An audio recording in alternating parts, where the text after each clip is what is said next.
महाप्रलयामुळे राज्यात मोठं नुकसान, केंद्राकडे मदत मागण्यासाठी मुख्यमंत्री फडणवीस आज दिल्ली दरबारी, तर काल पूरग्रस्तांच्या मदतीसाठी अमित शहांना निवेदन।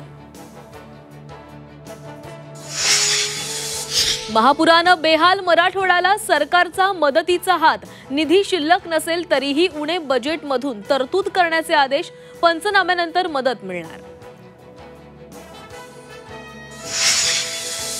राज्यात आजपासून 3 दिवस पावसाचा अंदाज, आज विदर्भातील तर उद्या मराठवाड्यातील काही जिल्ह्यांमध्ये पावसाचा अलर्ट, रविवारी कोकण मुंबईसह ठाण्यात मुसळधार पावसाचा इशारा।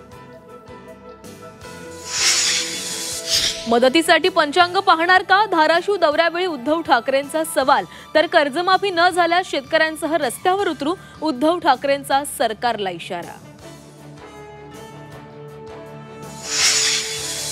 नांदेडमधील पूरग्रस्त वृद्ध शेतकऱ्याचा टाहो, 2 एकरावरील पिकं पाण्याखाली, हेक्टरी 50,000 मदत करण्याची मागणी।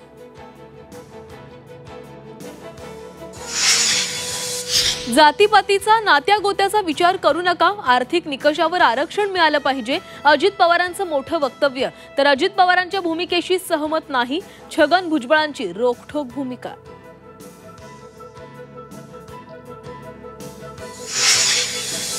हैदराबाद गॅझेटियरच्या अंमलबजावणी विरोधातील याचिका मागे घेण्यास हायकोर्टाची परवानगी, लवकरच रीट याचिका दाखल होणार।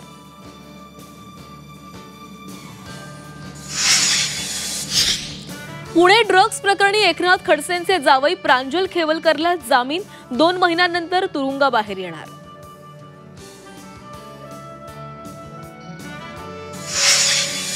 पुणे पोलिसांचा घायवळ टोळीला दणका, निलेश घायवळ टोळीवर मकोका अंतर्गत कारवाई, 10 आरोपींचा गंभीर गुन्ह्यात सहभाग।